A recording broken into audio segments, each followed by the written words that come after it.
3, 2, 1, and welcome back to Chasing the Racing, episode 65. And the last 3 podcasts that we did were on the same sort of tour, so we haven't had much recent crack because we did 3 in the same day, which just went over the last few weeks. So it's good to get a good catch up, and we have loads to talk about because in the last few weeks we've both been very busy and up to some good things. But we're actually down at Snetterton at the moment, and we'll get on to why we're here at Snetterton in a bit. But just before we get going, we've got a sponsor to announce again, and very smooth. You're getting smoother at these, Chrissy. I'm loving it. Huge thank you to Burrows Motor Company that have sponsored us again. Burrows Motor Company is a local family-owned business with sites in Rotherham, Barnsley, Doncaster, Sheffield, Worksop and York, representing Toyota, Mazda and Kia brands.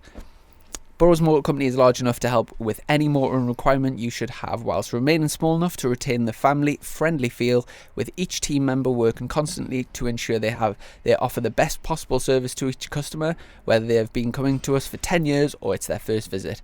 So whether you are looking for a new Toyota, Mazda or Kia, or wanting a nearly new or pre-loved used vehicle for a different make and model, Burrows Motor Company are large enough to help source the perfect car for you. Our dedicated team are well known to many of our customers and are just a phone call away. Of course, once you drive away, the service doesn't end there. With great options to help you maintain your vehicle in tip-top condition, our fully manufacturer-trained technicians, body shop technicians, parts and service advisors, and our booking team are on hand to help with any enquiries. Just call in or contact your nearest Burrows site, and they've got a special offer for Chasing the Racing customers. When you go in, either for new or used cars, 10 grand off, 250 quid off. So mention Chasing the Racing and you get a nice 250 smackaroonies off. Can't complain with that, can you, Dom? Can you, bollocks? 250 quid sends you a long way these days. A hell of a long way. There we go. So what have we got coming up in this episode? We've made a quick list. And, I was about to say, where do we even begin with this? But also, let's give a little teaser out there. We've grabbed a couple of riders, didn't we?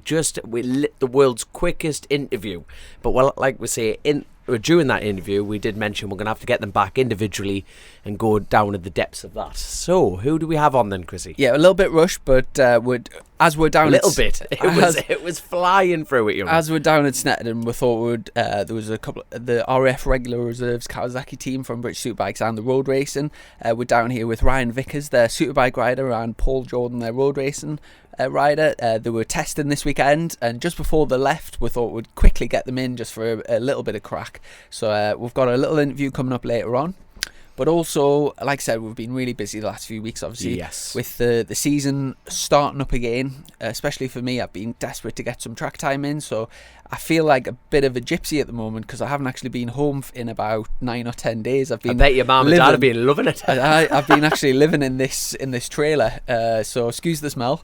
But I tell you what, I've just got a whiff of myself before, and it's graphic. You know what I mean? I've been on the road for a couple of days myself, and I'm like, I'm begging for a shower, mate. I'm absolutely hooning for a shower. The first thing on the agenda was last weekend we were down at Thundersport GB. Yes, we were. And I was set to be racing. It was the first time the bike that I'm racing this year was in the spec that it's going to be for racing.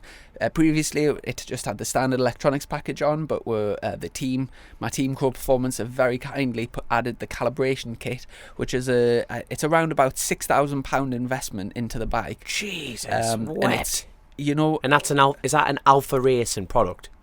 The calibration kit is I'm not sure. I'm not sure if it's Alpha Racing. No, I think they got it from Alpha Racing. Got it from Alpha Racing. I'm not sure if it's their. I think it is actually. Yeah, I think it is their product. I tell you what, before we go any further with that, so Alpha Racing's like the 10 Carter, because Mick Shanley was in talking about the 10 Carter influence and that. Yeah, so Alpha Racing are the BMW answer to 10 Carter. Is that I think that's how it works. So a lot of the manufacturers have like a sort of racing specialist or racing department. Like so a sister company to it, for example, Kawasaki are linked with MSS. Yes. And they're the sort of performance specialists for Kawasaki, if you call it that. Aye. Alpha Racing are the equivalent for BMW. So they're the people you go to for the racing. The aftermarket jobs. Yeah, it's like a boob job, really. You know what I mean? And I'm just trying to think of other in rally car racing for Ford. They've got the M Sport people in Cumbria. Yes. In they're Cumbria.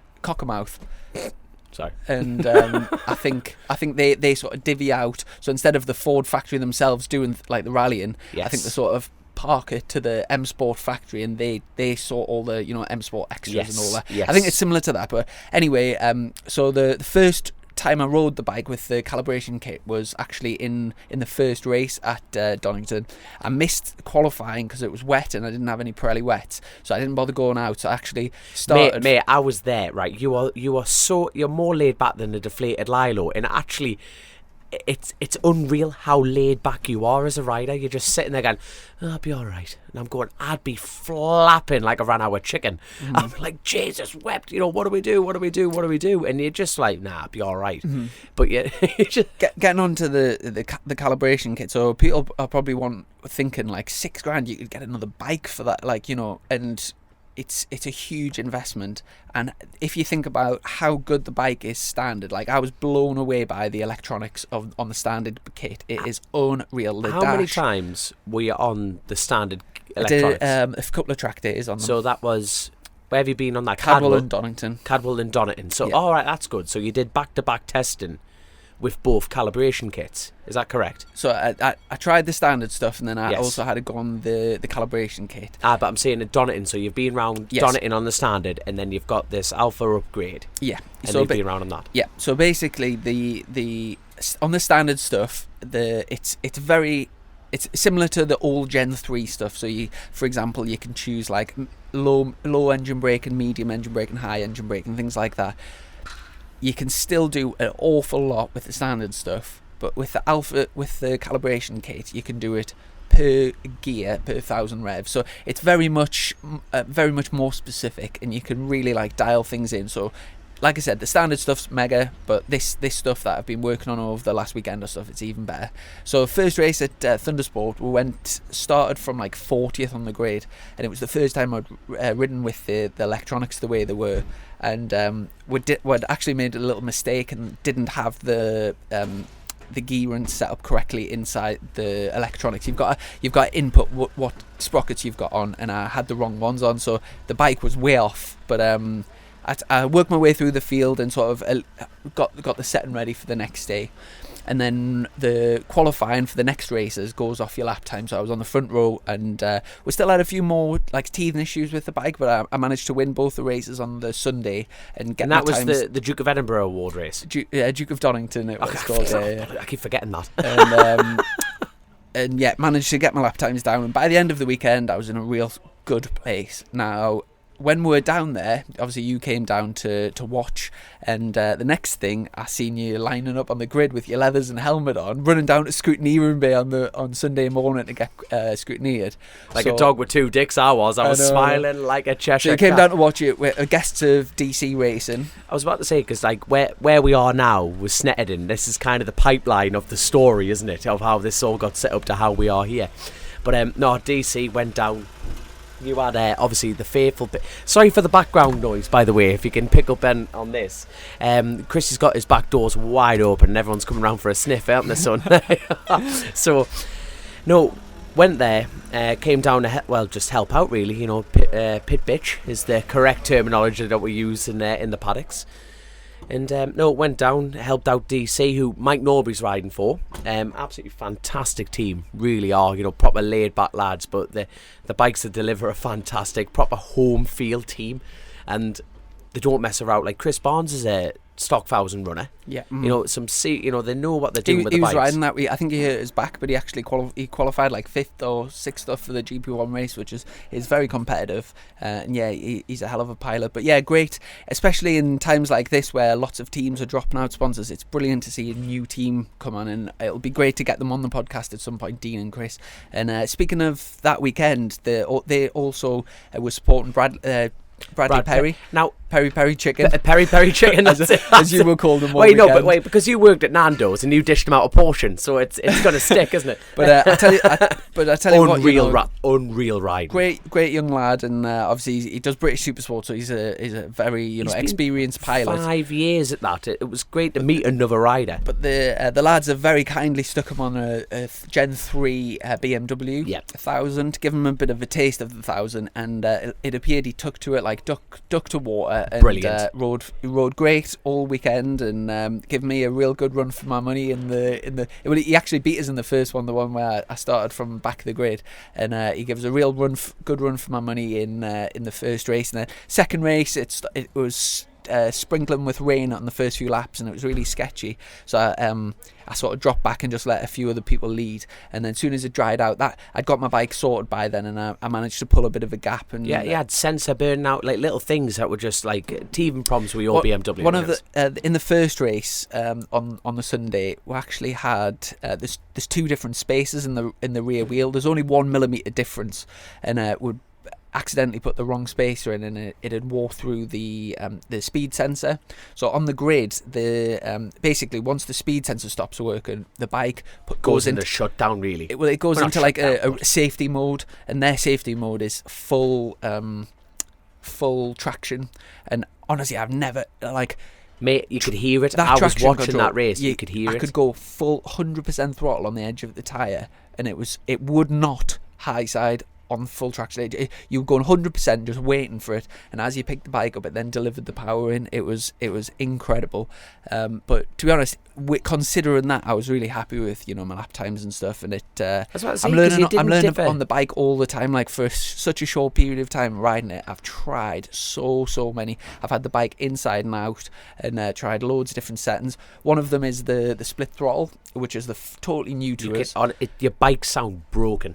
Yeah.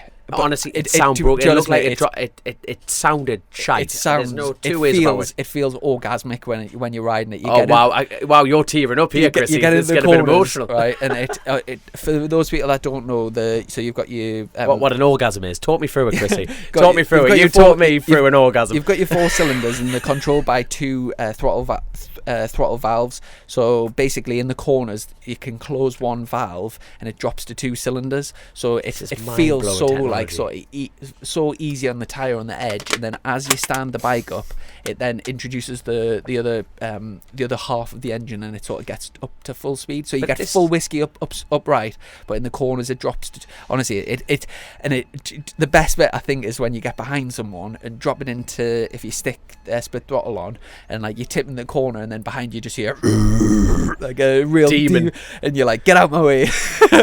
But no, you know what, it's a mega bit of kit, and I'm really enjoying trying different things.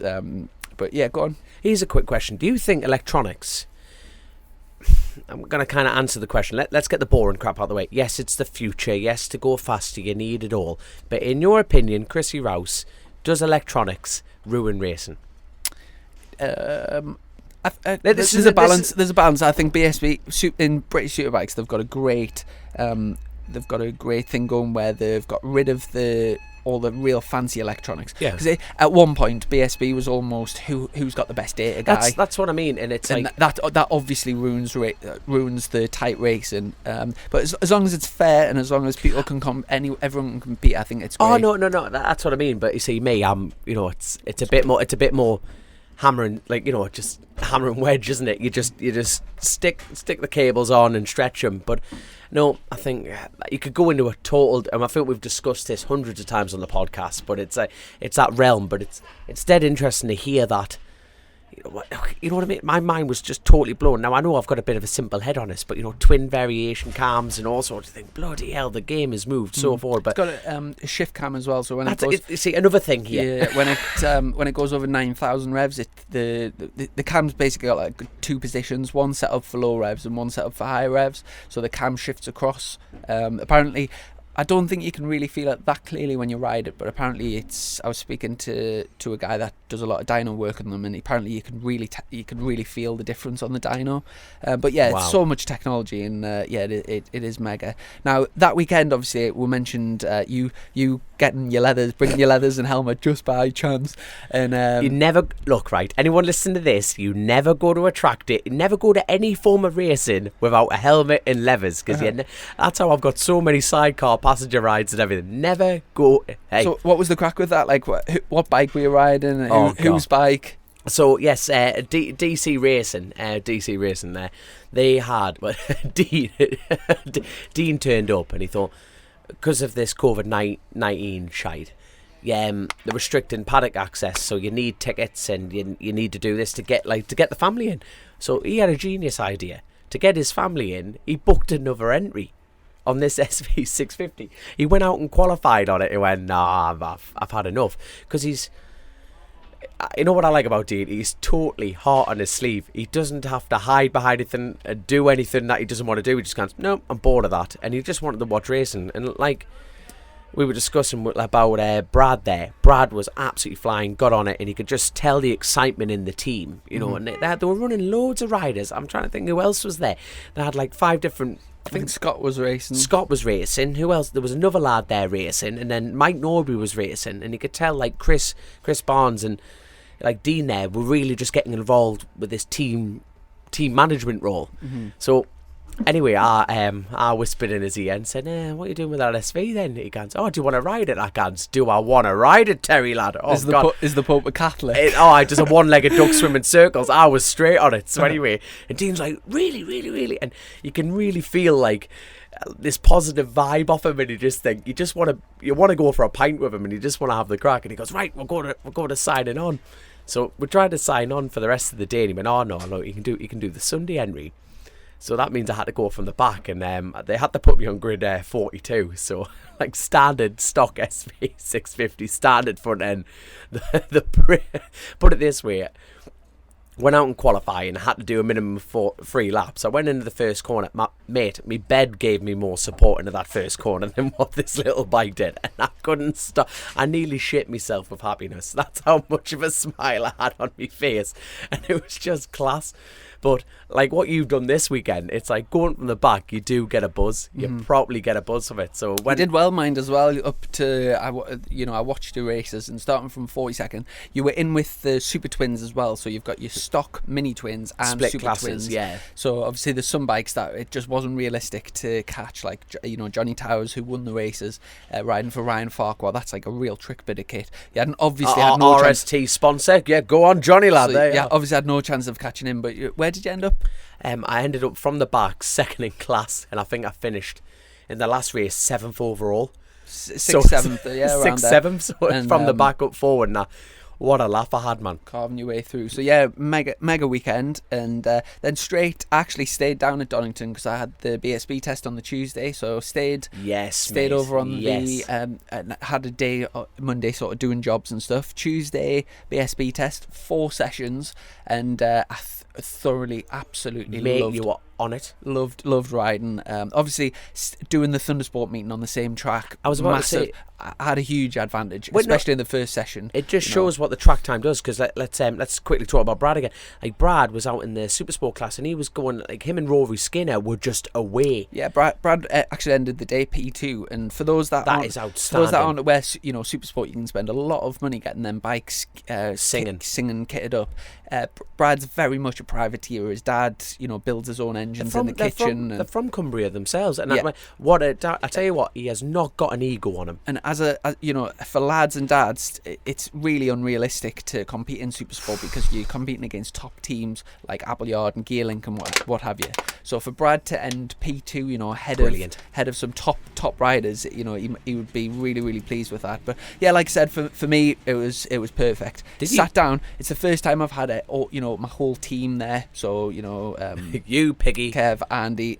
You had everyone there. Literally everyone there, and we sat down on the Monday night in here, and I wrote a huge list of everything that I wanted to try on the bike, and then we're out with the spreadsheets again. Yeah, we portioned it out. We're going to try this, and this in session 1, this, and this session, all the way through, and we're literally stuck to it like clockwork. Went through, tried every single thing that I wanted to on the bike, ticked a lot of boxes. Some things were good, some things weren't, but we're by the end of the day, I was really, really comfortable with my bike, and it's the first time I've rode competitively since I can remember without a pit board. So I had no idea where I was in the sessions. So, like for example, obviously because you've got this strike team together, and you haven't got a pit board. Someone sponsor this man. No, I've got a pit board, but it just wasn't there that day. But it was obviously the first session, because I'd been riding that weekend. I was straight into the 108, so for a lot of it I was over a second faster than like the next person. But obviously the court was up towards the end of the day,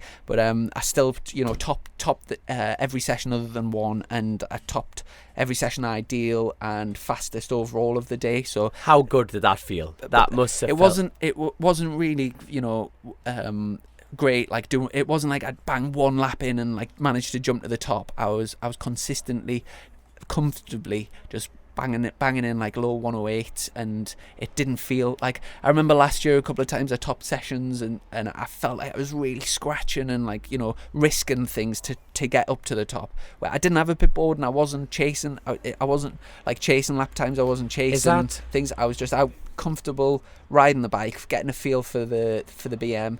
Like I said, we tried loads of things, and but by the end of the day, I was really, really comfortable, and I think we're set for the first round. Well, you see, is that you, or is that all in the bike? You're saying about how comfortable you feel. Is this the privateer Chrissy? You know what I mean? Is this what's changed then? Because you've just literally described from going, I have to scratch my arse off to get those times, and then now looking at you now, wind the clocks back a couple of months, you could barely hold your shoulder up. You're sitting there dead comfy. You're banging out wins like you're banging out wanks, mate. You know what I mean? You're just doing it off the cuff. One huge advantage that I've had this year, and I can't like overstate the importance of this, is the fact that obviously I'm riding for Crow Performance this year.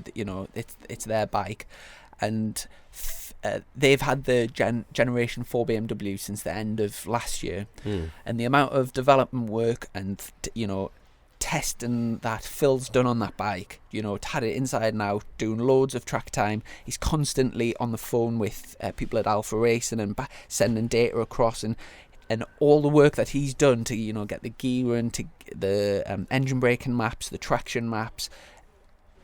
I'm very lucky in the fact that I've just walked in and copy paste stuck all of his data in and just fine-tuned it for yourself, and then fine-tuned it for myself. Yeah. And the good thing is, obviously, that as a business, Crow Performance, they do specialise in BMWs, but they do other brands. But for nice plug. But for people that are getting these Gen 4 BMWs, it's one thing going to a showroom and getting a bike and starting from scratch and going through all of the rookie errors and mistakes and whatever. It's a totally different ball game to go to somebody, get them to build a bike, and miss out on all of the weeks and weeks of like doing track days and having problems and whatever. Phil's already had all of those problems, and to get rid of most of them straight away and have a setting that's ready to go and ride is I'm very lucky. And not only me, obviously I've got a teammate this year, Matt Truelove, who's stepping down from superbikes, and same again, he looks so comfortable. The pair of you are like, and that's like a whisker off each other, and it's brilliant. And that is important. Matt's looking great on the bike, really, really smooth, comfortable, and it's the most confident I've seen him ride ever, really. And I think he's in for a great season. I tell you what, I love his start line procedure. He is. Check out. No. Honestly, I'm not right. He comes like onto the warm up lap, right, and it is like something out of a stunt film. He's on the nose, on the brakes. I generally look forward to seeing Matt Truelove turn up on the line. I think it looks brilliant. He's proper on the nose, trying to get the heat in the brakes just before they go off in the first corner. And you just stroll up. Pretty boring, to be fair, Chris. I think you need to step up your showmanship. You need to step up. I tell you one thing that I learned this weekend is obviously at BSB I put the best brake pads in that I can money get can your hands buy. on. Yeah. So I put the very, very expensive. I think they're about £250 a set, and the one a weekend as well. So just on brake pads, spending a lot of money. Good God! But because obviously budget's tight this year, I thought to myself, I'll try and. But rather than waste like mega pads at a club meeting like this, I thought I'll stick some standard ones in, try and save a bit of money. Went out in the first stint this weekend and standard BMW ones. Yeah, and I went into turn one here. You're going in at about 160 mile an hour.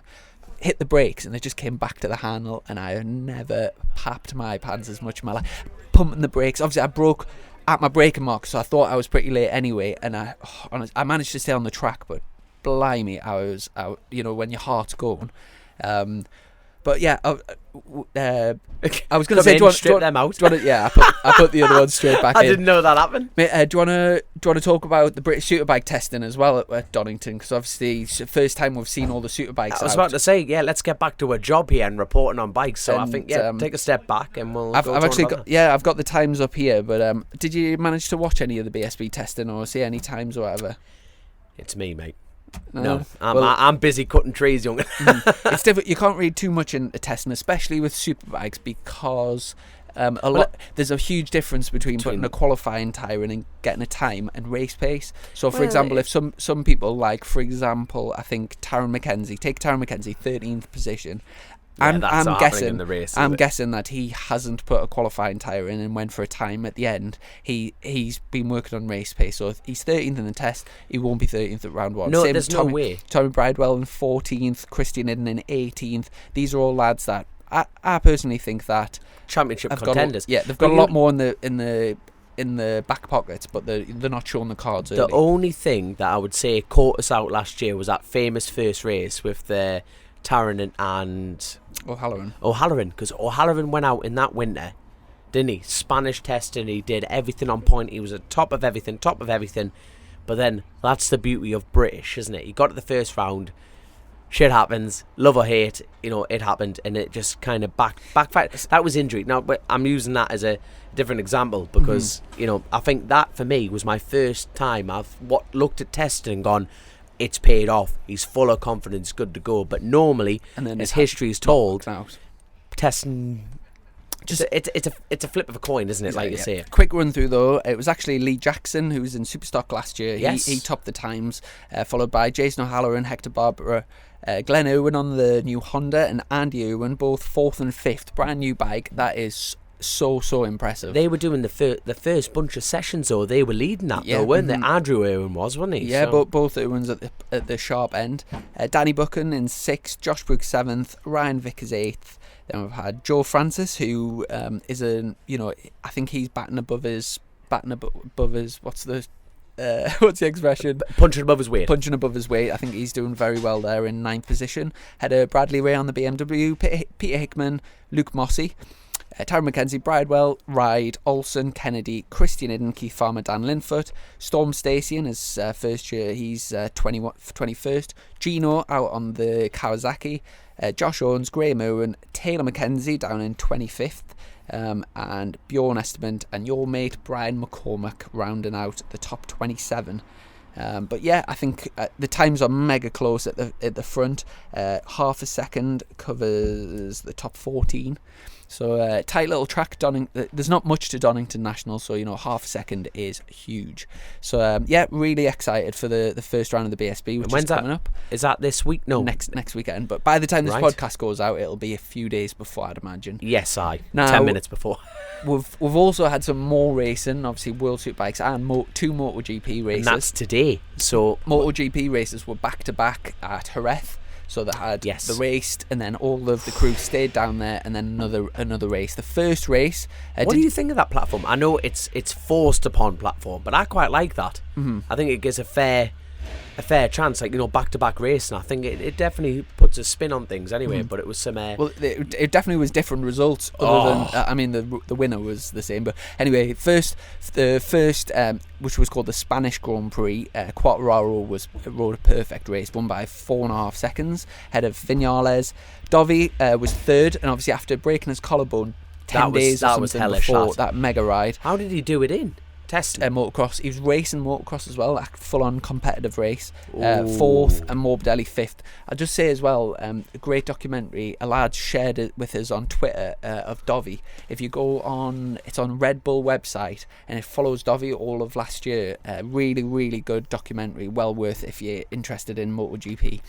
The next race, which was the same track, but it's called the Andalusia Grand Prix. Quartararo. You enjoyed saying that, didn't you? Quartararo was again absolutely remarkable. He looks so at home on that Yamaha.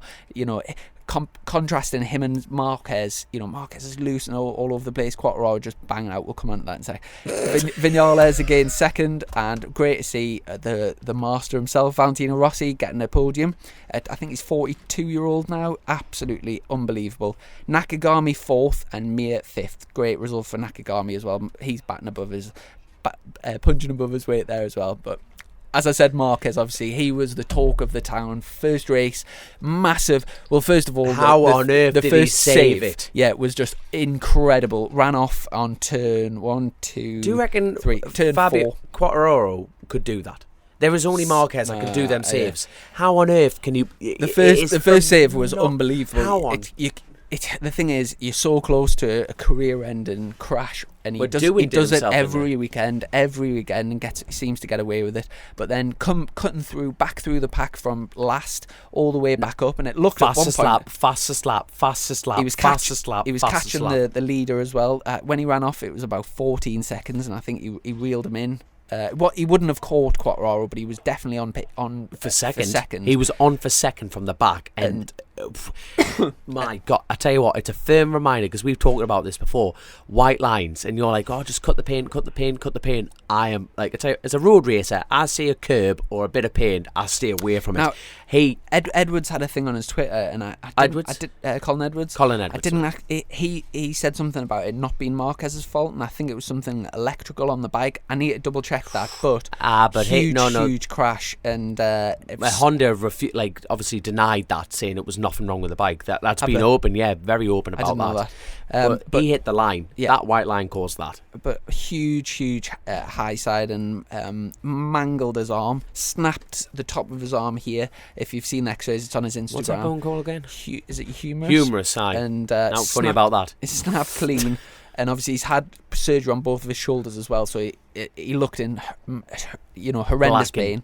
Flew straight to Barcelona, got surgery, and he attempted to ride the next weekend. Went out on the Saturday, the elbow that he broke, the arm, and he's elbow down. He was only a couple of seconds off the pace, but at that first round, also Crutchlow broke his scaphoid and concussion, and also Rins crashed, and I think he did his shoulder, damaged his shoulder. So 3 massive riders in MotoGP all out for the first round, and messed up the second round as well. So, and speaking of out, you know who was in? Bradley Smith. Did you see that start? That was just from the back straight to the front. Yeah. Well, not the front, but he chopped through the pack. Yeah, being realistic, on the Aprilia, if he can match his teammate, he's doing a tremendous job. And being out of MotoGP for a while, I was really impressed with him, to be fair. Them KTMs have stepped up, mind. Yeah, Polo Espargaro looked brilliant. And in the second race, I tell you, Bagnaia was on for a second on the Ducati, and he looked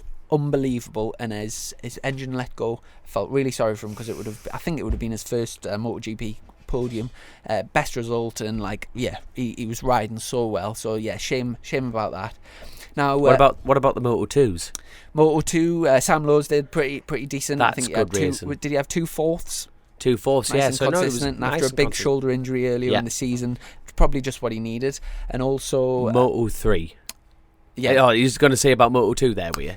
No, no, Moto3. British Hope McPhee.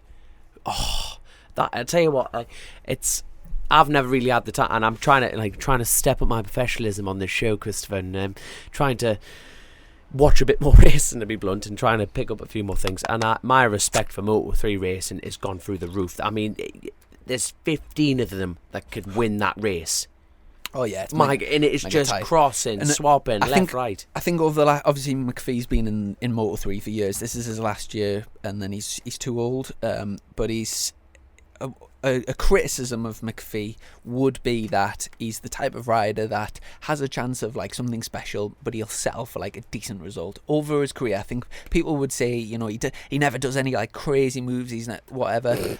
This year he seemed he's on probably the best bike, best team, and fair play to him, rode a perfect race the first race, going into the last corner in second place, and I think in any other year McPhee would have settled for that. But fair play to him, credit where credit's due. He went for the win, ran in a bit deep, so the other rider undercut him, and as he came back to rejoin the track, He met on four the other line, people. he got wiped clean off. And how, after such a hard race, to fall at the last hurdle, it must have been so detrimental to him. But got himself brushed off, came out fighting the next weekend and got his podium. So great to see him back up there, and I think he's doing well in the championship, maybe second or third. So good championship hope, I think, is John McPhee this year. World Superbikes has also started this. Hold on. We're jumping timelines. I think we haven't actually discussed what's happened this weekend properly. We have done. We're going to Snetterton. I think, well, because we're at Snetterton now, and Yeah. then World Superbikes has happened while we're here. Sure. But let's go down the timeline, So Chrissy. Snetterton is the second round of the British Superbike calendar. So obviously, I wanted to get out here on the BM to see what my setting's like, and came down, started. We had an idea to go like miles away from the setting that we had. We've been sort of advised from above to try this sort of radical setting with the rear of the bike. And obviously, not being accustomed to the BMW, you just take advice, and you want to. It's what testing's all about. You need to go one direction, go the other, see what's the best compromise. So came down here, totally changed the setup of the bike, and at first I thought there was a few negatives to it, but sort of worked with it. And during the endurance race, which we'll get on into in a second, changed the bike a lot, and I didn't quite find the sweet spot with it. So I went back to my Donington setting today, and I wasn't planning on doing any short sprint races they're called here, yeah. But I booked on today and started from the back of the grid again, but managed to go put my old setting back in the bike, and I finished the day with a real nice setting to come race. So I'm really happy. But the main event of the weekend was the endurance race, and obviously following on from last weekend, the DC racing lads at. I really wanted to do it, so I was ringing around trying to get somebody to do it with us, and thankfully Dean and Chris from DC Racing have kindly supplied the bike for you to race. Yeah, they supplied me a Gen 3, and they supplied another rider for the team as well. And Mike Norbury, what Yes. a great lad. And Mike came down with his supermodel girlfriend. Another lad is punching. There we go. He's doing well for himself, I tell you. And I don't know his special secret. Do you have any? Mate, I don't want to know, because it's a gift that I won't be able to achieve. But there we go. But no, so we've turned up here, and it was just like hopping on random bikes. We all got. So it was a bit weird, wasn't it? It was a 3-hour race, and we kind of, like you being the math genius, it just got split down. So the original plan was you two do 2 sessions, and I did the one, which was 17.5 litre tanks, and the plan was to do 17, well, it's a litre a lap. That was what we worked it out as. So we're doing 17 laps, just less, yeah. Mm-hmm. doing that. So hopped on the Gen 3, and unfortunately I broke the bloody thing. I got an oil leak after my session, and the quick shifter stopped working. I just went, oh my god, these two are going to hate me. I've broke their bike. But as Chris and Dean know, the bike needed a refresh. And no, absolutely, I can't thank them enough. First time I've been back on a big bike, and it was brilliant. And obviously, there was a test day on the Friday, which none of us did. Yeah. But it was obviously everyone that was doing the endurance pretty much got to test for the full Friday. So we're kind of on the back foot, especially for you and Mike. You've never been on the BM. You haven't ridden the 1000 for a long time, and don't really know the track properly. And Mike's never been to the track either. So it was a difficult race for us, because for those that don't know, you get a 45-minute qualifying session. All 3 riders have to do at least 3 laps. So we got I think you got about 10 15 minutes. Mike got 10 I got 10 15 minutes. We're qualified second position, and it's a Le Mans type start. So you come to the grid. I did the first stint, so you have to start at the other side of the track, and I had Mike on the other side. Mike holding the bike ready, so you run, start the bike, and off you go. And it was a hot pace, because there was some good super stock lads here. Our last guest, Tim Neve, was here, as well as Matt Truelove. So us 3 were sort of front runners in National Superstock 1000. So the pace, especially for the first stint, was very, very good. And obviously 3-hour race. So like you said, we're doing about half an hour each. You put your we don't have any mics or anything, so to communicate, we came up with a system where when our fuel light came on, we stuck our leg out on the straight to tell the team to get ready for the next thing, and it was a whole team effort. You know, we had a pit board crew getting all. It was hectic. Must say a special thank you to, and pit board crew. You know, we had. Meg with a transponder, quick transponder changes. Getting near your crotch. I bet you were getting excited, were you? Because you take your time. For those that don't know, you get a little red box transponder. That's what tracks the progress of each bike. But we'll ride different bikes. Each person's got their own bike, but you need to transfer the transponder across. So yeah, there was a lot. A lot of. It was a full team effort. And to cut a long story short, the last stint. You rode heroically. So just to explain, I think we're around 6th, but it's quite complicated to track because obviously people are pit stopping at different times. Some people have bigger tanks so that they can do less pit stops and all kinds. It's quite complicated. But hold on. Everyone should be running a standard tank. Yeah, but some bikes have naturally bigger tanks, so you can't. We'll go into that detail later on anyway. So anyway, so we had about 20 odd minutes left, and I was going out for the last stint, and I just said, on my pit board, I want my position, I want time off 3rd place, because we were kind of on we could possibly get a podium, and then time left of the race. So I went out in the first few pit boards, I was like P5, and I think it was like 120 seconds or something to a podium. And then I could just see it coming down and down and down. And obviously, as I'm riding, I'm trying to think. I'm just going as fast as I can, but I'm looking at the pit board to see, do I have a chance to it? And a few times I thought, I've got no chance here. And then right near the dying minutes, came round and it was getting closer and closer and closer. And I had a feeling I knew who it was in 3rd as well. So I started seeing him, and obviously you just closing in.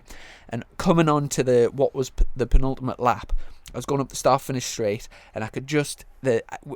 our pit board wasn't even out because they thought it was the end of the race, and they were just going to put the checkered flag out, and they were kind of looking at the watch and I could see the checkered flag, and I just got through before the checkered flag, and they put it out like a second later. And at this point, hold on, I was in the garage at this point, and we're all going, that's it, that's the end of it, and we had no idea, and then we just saw the little telly, sector times going up, going, he's got another lap, and at this point, I think we're about 4 seconds behind the guy in front, but we're closing in at about 6 or 8 seconds a lap or whatever. So anyway, I managed to pass him on the last lap, and came across. But as I came up the start finish straight, I thought, I think we've just got 3rd. Came up the start finish straight, expecting like everyone to be going mental on pit lane, looking and nobody's there. I thought, bugger, like we mustn't have got it. So I did a sort of disappointing warm down lap and came in, and then as soon as I came in pit lane, all I could see was your beaming smile and like jumping up and down.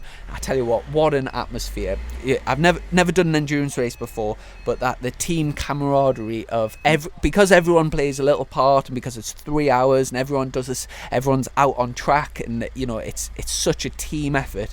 Team relief afterwards was unbelievable. Mate, you should have seen it in that garage, man, because obviously you had the telly like set up and at the lap time, and everyone was surrounding this telly, man. It was like winning the World Cup final on penalties. We were just like, just going mental. It was brilliant. And look at this for a little souvenir, my man. Boom! Look at that, young'un. For the YouTube video, that's our trophy. So anyway, Chris has got his big trophy out. We finished 3rd, but we did actually end up getting promoted to 2nd thanks to our guests on the podcast. Should we have the interview before this? No, the interview's going on after. But no, unfortunately, Ryan and Paul Jordan there did an outstanding job, riding the wheels up the thing. But they actually won it on the very last lap. Similar to us, just nipped it off. Vickers was putting in he was in the 49s on the super. He was on the super bike, 93rd lap, which, if you think about it, is really, really impressive. And unfortunately, they got pulled from that result. So we've been promoted from 3rd to 2nd. They got pulled on a technicality because I think one of the bikes had a TT tank on. Now, I'm speculating on that, but that's what I've heard. You know what the rumour mills. At the end of the day, they're not here to win. No, not at all. Not at all. They're here for testing, and for them, they did a fantastic job. Managed to do 4 stints because they had an extra large. I think they had 24-litre tanks, where ours were only 17 litres. 17, 18 litres. So, but either way, they had to ride the bike to do that, and they did an outstanding job. But there we go. B2, but I must say, huge thanks to the DC Racing lads that came down this weekend. Without a doubt. Obviously, yours and Mike's bike. Dean very kindly paid for a front tyre for my bike as well, which was very kind of him. And I've put a stone on the hospitality, the whole family, the field. They're like, oh, there you go. The crack on the night time's been great. Yeah, absolutely. You can't. They're an absolute. It would have been good to get a podcast in, but unfortunately the lads had to rush off. But we will get them on. We will get them on at some point. But what a laugh we've had this weekend, and it's definitely something that I would like to do again, without a doubt. And like I'm gonna say that again. Thank you so much to DC Race, and we can't thank them enough. And looking forward to getting back with them after that. I've done some laps this weekend. My hands I look like I've been down the mine. I'm covered in blisters. You look like a woodcutter, son. You look like a proper. I need a proper man's job, don't I, to get man's hands at some point. But anyway, this weekend also, as well as the World Superbikes, as well as us racing, World Superbikes have been over in Jerez, and I haven't seen any of the race. I know we're spoiling our own entertainment here. You know what I mean? So we're just getting.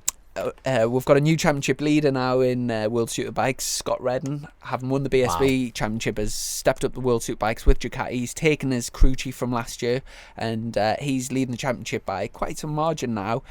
He's the only man to be on the podium in every race this year, which is very impressive. And at the Spanish, so just quickly, top 3 in each race. So the first race was Scott Redden, followed by Jonathan Ray and Toprak. The Super Pole races, quick races. Johnny Ray won that, followed by Scott Redden and Vandermark. And then race 2, which would have been today, was a Ducati 1-2 with Scott Redden leading, Chaz Davies second, and Toprak third. So the championship standings look like Scott Redden is on 98 points, Johnny Ray is 74, and Alex Lowe's on 72, followed by Toprak, Chaz Davies, Michael Vandermark, and Loris Baz. So I'm looking forward to the racing. Obviously, watching the racing. Sorry, when I get back home. But have we got any other things to tick off?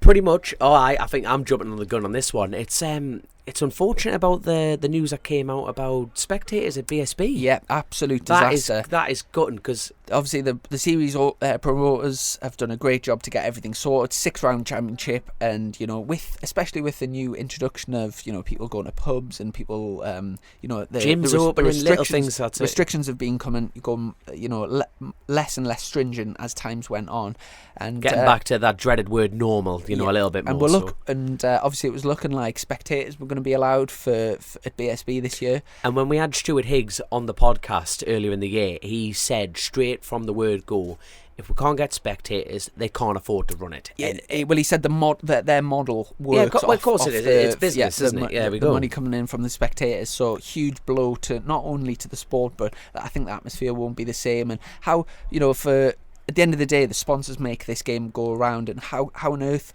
if a sponsor has how can you sell this?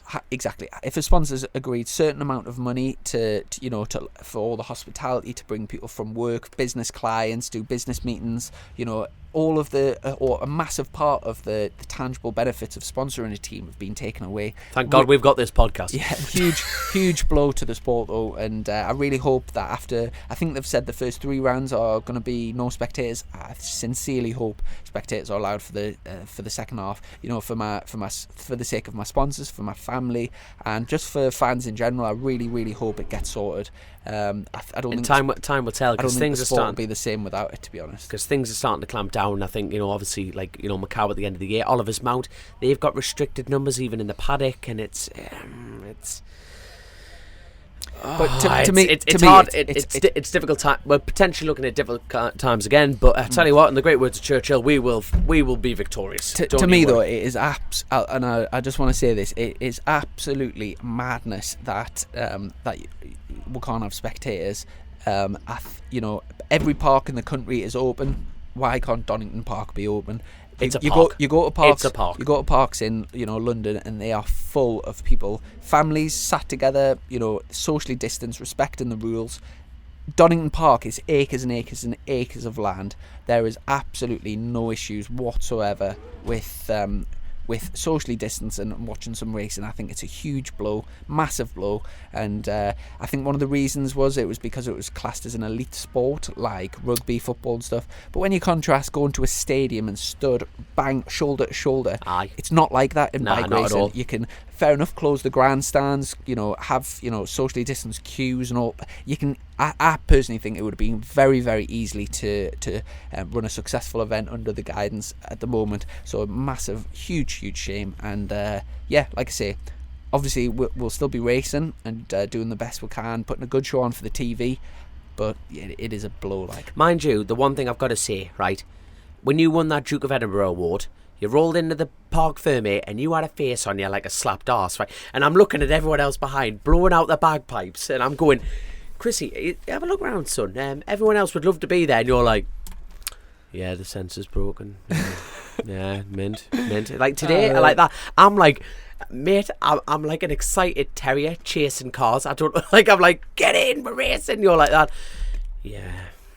Well, at the end of the day, mate, I'm at Thundersport to test the bike and get the bike ready. So whether I finish first, sixth, or 10th, I would have started from pit lane and I just wanted the track time. I know, but come on, man. It's look, it doesn't matter if it was a track day or nothing. You came in like you've been grounded. I was like, come on, Christy, show some emotion, young'un. I was just like, next time you see me, lie. Like every other person, just lie, right? Just come up and go, Dom, I had a great time. And you can tell your crew chief, anyone, gan, he's a bell end. Had to lie to him. You know what I mean? Just promise me next time. When you win the championship and you don't smile, I'm going to punch, like, every listener now, all the listeners, that's a promise. When you win the British Championship and you don't smile, I'm going to punch you.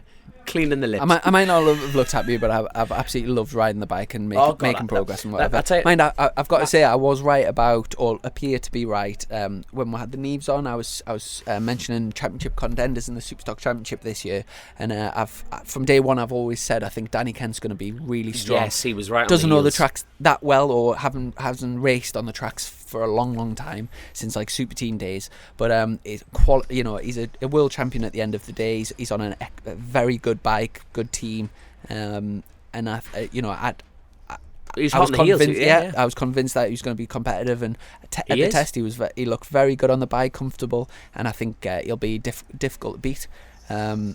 Also, our last guest, Tom and Tim had a good test, but especially Tom. I think Tom finished second overall on the new Honda, and I did a few laps behind him. It looked, a few issues here and there, but I think a little bit of work to do, and I think that bike will be when they get it dialed in. Yeah, definitely. So I think it's going to be a cracking championship. Obviously, I could list all the riders and things, but it's looking good. Even if we only get through, heaven forbid, we only get 3 rounds, it's going to be a brilliantly entertaining 3 rounds. But I tell you what, before we jump onto this interview, mate, can I just say on a personal level how good you look on the bike?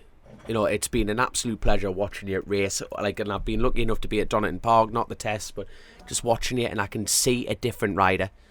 Your shoulder you just look confident on it. You breathe it. You're just nice and relaxed, and it's an absolute pleasure to piggyback your success on chasing the racing. You know what I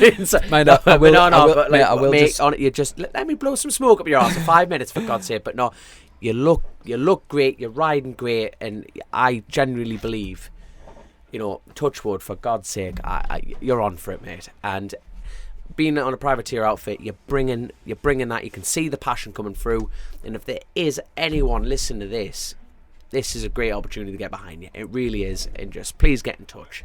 I am plugging the shit out of this. So there we go. But honestly, it's borderline emotional. I appreciate that. Now, anything can happen in this game. Obviously, You've got to be on your mettle 100% of the time. But I'm thoroughly enjoying riding at the moment, and I feel great on the bike.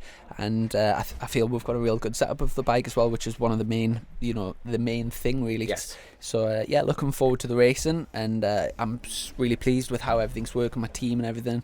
And with have you got anything? Is anything else on the? We did a little tick list of. We had to, with all the crack that's filled in. I feel like we we'll end up missing something off the crack here. But just I'm looking forward to all of his mounts. Big thanks to DC Racing. Thank you, everyone. Thank you, all our patrons, sponsors, listeners, our personal sponsors. Just thank you for being you. Thank you to No Limits. Thank you, Lord Jesus and Elvis Presley, for delivering ultimate albums before you died on the shitter. I'm just feeling grateful. So let's just get on with the racing next week. So we've right now we've got an interview with Ryan Vickers and Paul Jordan. Ryan Vickers is contesting for the British Superbike Championship this year. Looking really good. really young lad, but he's came up the ranks really fast and he's got his head screwed on. Yeah, very very impressive this weekend, and also he showed times of excellence last year. He didn't really have a strong year as a whole, but he showed glimpses of what he can do, and if he can get that consistency, without a doubt, he'll be a force to be reckoned with. And also Paul Jordan, who you're a lot more familiar with. I've on the only road met him a side few of things, times. that's it. But no, he's looking he's looking happy. You know what I mean? And we are firm believers, as everyone is. A happy lad is a fast lad, and I think Paul's got a lot to deliver with that team. A lot. From the seams and looking at him and chatting to him privately, there's no real pressure from him, and he'll thrive from that. And I'm looking forward to seeing his results. Hopefully, I'm in front of him. But there we go. But no, on to that. No, thank you to the guests, and let's go from there. Fabulous. Thanks very much, mate. And we're joined with the RAF Reserves lads. We're down at Snetterton, and a little bit of a rush because we must only have about 10 minutes now. Cause we've been 10 minutes. Hold on. Let's face it, it's 3 minutes. So, why do you like bikes? Why do you like bikes? How long have you been riding bikes? How long have you been riding bikes? We're down at No Limits, and obviously a bit of testing just before the season starts. Have you both had a good weekend? Go on, Vickers, you first. Yeah, mega weekend. Really enjoyed being back on the bike with the team. We've been out a couple of times, not too many, but this is the first time that we've done like 3 days or more than 1 day on consecutive sort of runs. So, it's been real nice to get back out. It's a club racing event, so there's not many clear laps and stuff like that, but we really enjoyed being out there. The weather's been on our side, and yeah, it's just been mega. Riding bikes around the circles. Does someone teach you professional riders how to speak? Because that was bloody beautiful. Unreal. That normally you get knackers on like me, yeah, it was sunny, it was nice, had a great time. That was very good, Ryan. There you go. So let's backtrack before we jump on Paul Jordan here. No, that sounded like a physical abuse there, but let's talk about your career. You've gone from literally CB 500s into superbikes. That is hellish, mate. That is absolutely hellish. Yeah, it's not really how I saw it to happen in the CB 500s on a Thundersport GB, but we done quite well. We were second in the championship, and actually we did 2015. We did a couple of rounds of the season, just sort of to get myself up and see if I liked it and whatever else. Loved it. So we went 2016 to complete the whole season. Got second in the championship, won plenty of races, and went from there straight into the Super Stock 600 class in 17. Right. We jumped straight on that bike, and everyone was like, it's too much of a jump, you shouldn't do it yet, it's too much. We got in there, yes, it was tough. Like, first race was like 18th. By the end of the season, the last 3 rounds, we got a third, a second, and then a win in the last round. So it was like a perfect end to the season. Then we decided to do another year to try and win the championship, and we did exactly that. We won every race bar 2. One I didn't compete in, the other one I crashed. It was Quite mega a dominant season. Yeah, it was just all clicked into place. We had a good bike and a good team, and I know the 600 by then. So I was pretty happy. After one season on it. Yeah, learned the circuits. Yeah. It's starting to gel with the bike. Mate, what the those people would beg for that. There we go. And then superbikes last year. And what about you, Paul? I'd remember seeing your name years ago at a MotoGP wildcard. We're like hiding under the things. Did you used to ride for KRP back in the day? Yeah, I rode for Mark King, KRP in the British. Done 2 years with him, and then done 1 year in 2010 with GNS Supersport. But I didn't finish the year off, just didn't have a deep enough pocket for the job. Yeah, they're expensive, them little bikes as well, aren't they? And then obviously you've got, like, nowadays you're very much a road racer, and obviously the like, road racer. It's the road racer. It's Paul Jordan. And when did you first get into the roads? I think it was 2011 or 2012. William Dunlapy said he'd build me a 125 just to have a bit of a crack in the wee nationals. So done a bit of that, and then I ripped myself off and broke my ankle, and then I was like, fuck this, I've had enough of road racing, and it's really bit me already. But no, it was one of them. It was just sort of dipped my foot in, and then just sort of progressed through the ranks, and lucky enough where I am today. Yeah, and obviously a very professional team down at Snetterton. We did the endurance race. And for you two yesterday, I mean, we did a 3-man team, so we like sort of shared the burden a little bit more. But you two, like 2-man team, 3 hours of racing, and taking the victory on the very last lap was also. How was that your first time doing an endurance? Yeah, it was the first time I ever done anything with that sort of like. It was intense. Like I was shouting myself. But I was like, oh, what pace am I gonna have to run at here? But to be fair, Ryan picked up my slack. Like, and obviously we did the first leg, and we've never done like a Le Mans start. That was the first time. No way. Is that your first time as well? Wait, Shut up, man. Endurance, yeah. Like no, like Le Mans. All right, there we go then. See, what did that fare up then? Because you are by default an endurance rider in itself, being a TT rider. Yeah. You know, you're used to being on a bike for 2 hours non-stop, everything like that. How did that fare? You know, to our listeners who are, you know, trying to get a comparison for. To be fair, like I said, the leap, you know, that is perfect, you know, training for a TT because you're constantly on the bike. Was where like you go out and do a 10-lap race, you're out there attacking for 10 laps. Where the TT, you know yourself, you got to be patient and let it come to you instead of going out there and attacking like mad. Like it's a long race. You know yourself, Dom. It was really. I really enjoyed it. I love to do another one. Like. And were you on the Superstock bike? You on the Superbike? Yeah. Excellent. And just for our listeners, would you like quickly explain the differences between the two bikes? Like what goes into what's on the Superbike that's not on the Superstock bike? Oh, engine for a start. Superstock and Superbike. 300 brake horsepower. Yeah. Well, not quite. Oh, we got the go. Oh God, here we go. I mean, when you get on it after not being on it for 6 months, it feels like it's got 300 horsepower. The first time I come in at Croft, I said, have you bolted 100 horsepower this bloody thing? Like, I cannot believe it, but it slowed down now. But anyway, yeah, so engine tuning wise, a lot different. I'm not actually too sure. I think front forks, full factory Öhlins. I don't know brake calipers. Yeah, brake calipers. Spring arm. Have you got the electronics on the Superstock bike, but not on the Superbike? Oh, geez, I don't know. Do you not use electronics? Like the are you full whiskey on that stock? I don't know. You just I never asked. Fair enough. And is this? I presume is this the most like professional outfit that you've? Yeah, it's like. To be fair, the whole week building up to this, I was shouting my pants. Like I was like, oh, you know, because I didn't know what to expect. Yeah, you know, it was the first time I was out last Tuesday. Wasn't last Tuesday? Yeah, I think last Tuesday or last Thursday. First time riding a bike from Macau, and then to come straight here with like the likes yourselves and Ryan.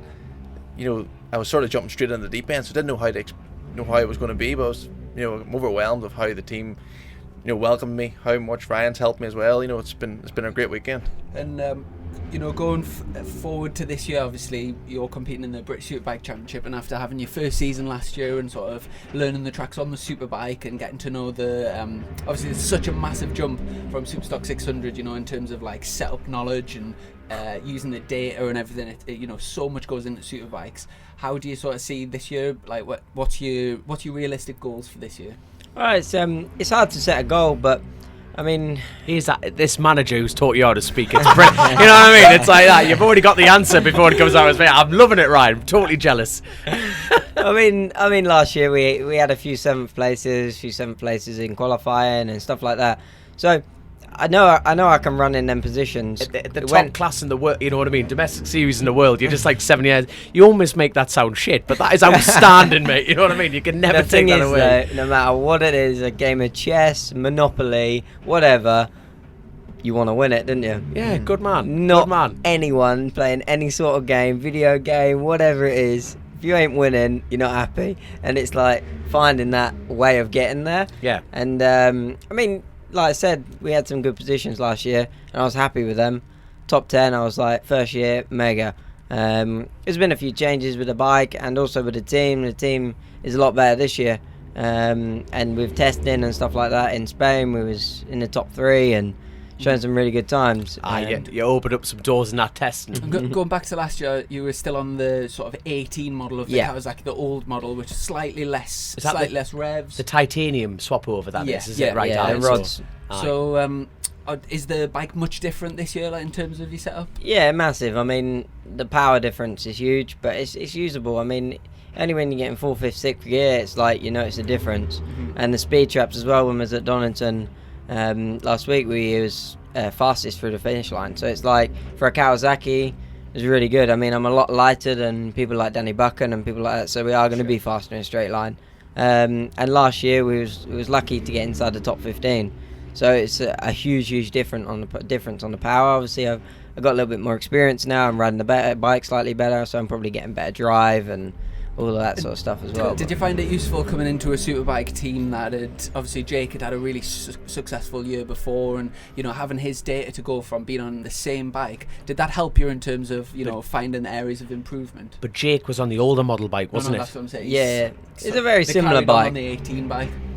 Right. Yeah. The only difference was the exhaust system, which actually changed quite a lot because. Get a plug in there. Go on. Get a plug in there. What's the brand of exhaust Lee Hardy runs? Jake Dixon run the Akrapovic. Right. And for last year they moved to Arrow. Right. And it's no different. They're both great exhausts, but it was like the data that Jake had with fueling and engine braking maps and all this stuff. It was different fueling to what the new exhaust was producing, so we had to remap Adapt everything. that, yeah. And if we put Jake's settings straight into the bike, it's not going to be the same with a different fueling and everything from the exhaust. So yes. Obviously being able to compare with Jake's data from the year before, was there a particular area, coming straight off a 600 where there was a big difference, like where you were losing out to Jake, whether it be on the brakes or corner entry exit? What was the biggest bit that you were missing? Well, I think in general the biggest thing that I had to learn was the line differences. On the superbike, it's so much more like drawing a triangle, so you can brake really hard for longer because they've got very powerful brakes. If you're trying to brake on the side of the tyre hard, you can't do it. 600, it's like carrying corner speed, powering on the edge of the tyre because you haven't got much power. On the superbike, if you try powering on the edge of the tyre, you're to the moon. Like, you have to drive and you're upright. Because you're both very similar, because you're very experienced and very fast road racer in the 600s. That is, to be fair, your strongest class by any stretch. You were absolutely giving it to them at the Northwest last year. Twins as well. Oh God! That's the thing, because you haven't had in road racing a huge amount of experience on thousands. No. So to be fair, your characteristics as both riders, both corner speeds, you're both learning to pick the thing up. Like you and me were having a chat about that, and I'm going, fucking the differences is phenomenal. So the amount he's taught you, how much have you learned this weekend just from Ryan? Like, we just went for a cycle around the track the other night, and the difference it made, it went 2 seconds faster just like that. Just straight away, just because I was in the wrong position of the track, and it was just because I was trying to carry the corner speed on the side of the tire where he was just picking the thing up and firing it out. I wasn't. Right. And they just changed it, and the difference was insane. It even made and settled the bike and everything. And obviously this year, with most of the road racing either being postponed or cancelled due to the dreaded C word, what's your calendar looking like for 2020? Just sitting on standby all day, Really? every day.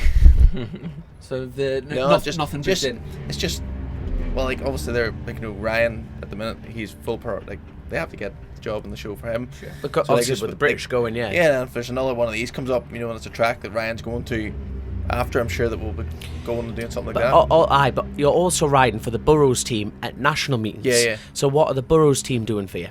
So I think they're looking to there's a B&D race at Kirkestown coming up. I think so now. Right. And then obviously the Cookstown, if it goes ahead, but everybody doesn't really know what's going on. Right, so are you getting any more track time with Burrows? Anything back at home? Because Well, the thing is, we're all of us here are trying to squeeze in a whole season into physical seconds, like this bloody interview. First of all, I'm so sorry to all our listeners. We will definitely get you back. I feel like I'm closing the show now, but we'll definitely get you back on, and we'll go into more details of both your careers, without a doubt. Cause I've got to say though, before you go, what's your pick for top 3 of BSB this year? You got to say Josh Brooks is probably one of the most favourite.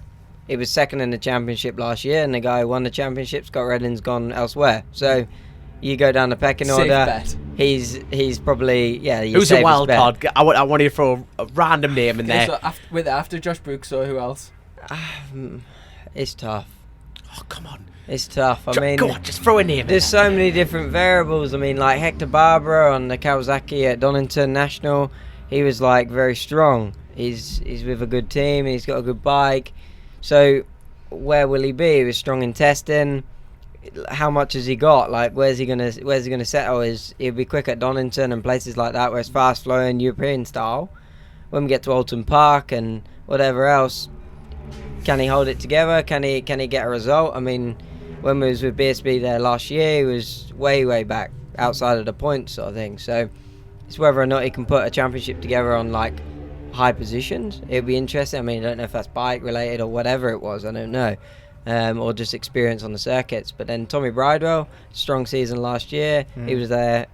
If he wasn't on the podium, he was the next guy to get on the podium, if you know what I mean. He seems like a quiet lad. You don't see much activity, like from my point of view, you don't see a lot of activity from Tommy. He's very... keeps quiet and he's fast. He just turns up and you're like, whoa, you're almost being respectful. You almost forget about him. He's and very, then you're like, he's very much a fan's favourite at BSB. I think he's got a, he speaks his mind on social media and in interviews and stuff, and he doesn't sort of, he is very, very he would well wear his liked. heart in his sleeve, like, wouldn't he? And, which is good. It shows his personally. It was nice to see him have such a successful season last year, and I do think he'll be really strong this year. And obviously, Christian going on the Ducati as well. Exactly. I think he's going to be a strong contender. How did obviously we had Donington Park BSB tests on Tuesday. How did that go for you? Yeah, okay, to be honest, I mean, unfortunately we had a little crash, second lap out at the start of the day, but cold tyre just caught me out. I wasn't pushing, just one of them things, learn from it. But there was something wrong with the bike, something twisted, took a while to figure it out. We got back out for the last session, got 25 laps in that session. The session before we got a few laps in, we ended up being P8 and was only 0.2 off and was like near enough lap record pace. So for 25 laps we was like, cool, we'll take that. And there was a lot of stuff that we could have worked on and gone better. So I mean, with the whole day, we can always say this, if that. I think we can be strong at the start of this season at Donington. There we go. Go on, Paul. Your prediction. Top 3. This is how you answer it, Ryan. Watch us. 1, 2, 3. Go on, son. I am set next year. And that's why he's not going to say it. So there you go. Well, when you put it like that, Brooksy definitely. Like you can't rule them out. Yep, Brooksy. Bridewell, Midden. There we are. See, that's an answer. There we are. There we go. So what about the 600s? Because you're very good friends with Lee Johnson, is he doing the full 600? This, like, BSB. Sure, would you ever know what that man's doing? He's a maverick, he can do it, but is he doing it or not? I think so, aye. Brilliant. So what's your predictions in the 600 then? Well, if he got his finger out, like, and, got out of bed and says, you know what, I want to ride a bit, he could probably do a good job. Wait, he But did that last year. He's a lazy shite. Hey, you say that. He beat you on a push bike. Ah, but that's You all were right. blowing, Hey, right? hey, What's hey, your handle on Instagram? What's my handle? Yeah, what's your name on Instagram? It's like Paul Jordan at. Handle. Oh. I've never heard that before. And you're trained media-wise. That's Paul disgusting, Jordan, Ryan. 22. Handle. Paul Jordan, 22. Right, that's yours. What's yours in Ryan? Ryan Vickers 7. Nice, love it. Right, I'd get never these guess two it. followed. But honestly, you and Lee, it's like a proper bromance. And like the video you're referring to is Lee's pedaling up this hill, mate. You're blowing clean out your gearbox, Mate. So I was wearing my MyZone belt. So obviously, tells you if you go into the red. I was in the red for 43 minutes. You're having a cardiac arrest. Mate, I was sitting shaking and everything. I was like, "Mate, there's only more to go." And he's like, "Oh, this is the last hill." Fucking round the corner. She is was Yorkshire. clean. Oh, I was like, When we went down to interview him, he was actually saying how cycling's actually his big passion, like more so than motorbikes. He absolutely loves it. And mate, he's an Imagine animal. that. I thought that TT long winner.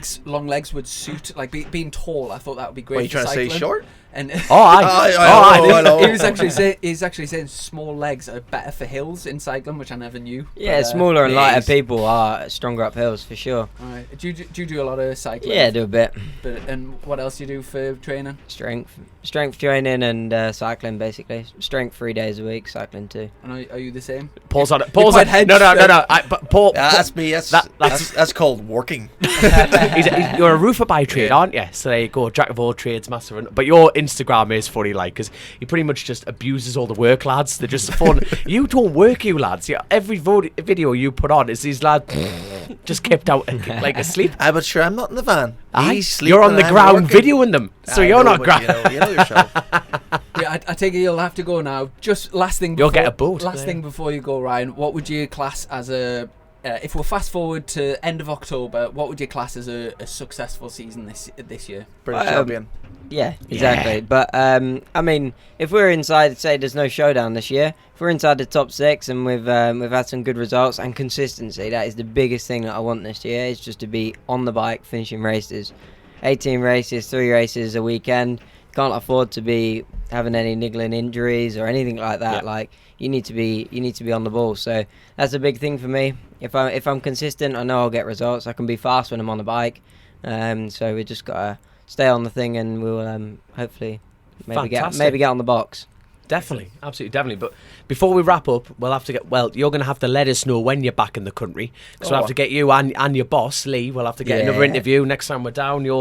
You're obviously contending for the stock championship title. So we'll have to catch up with you lads, get a full, proper, this is your life moment with the pair of you. Because you've both got fantastic careers, and where you are to get... Yours is dead short, so you're dead easy. You know what I mean? But I was only born 3 weeks ago. Good lad. But no, quickly before we go, Paul, you've got a big race potentially on the calendar with Macau.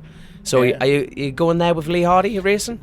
It all depends, really, innit? Yes. Like everybody's up in the air what to do, or is it safe to go, or they're talking about maybe doing a forced quarantine thing, so getting there and then having to quarantine for like 14 days. Not a hope. I know, like not a hope. I can't afford 14 days not a on the chance, other like, side I anyway. could imagine ringing my boss. I'm off to Hong Kong. Macau, 2 weeks. No, mate, it's a month. Oh wait, I'm going to stay in a hotel for 2 weeks first. Yeah, 2 weeks there and 2 weeks when you come back as well.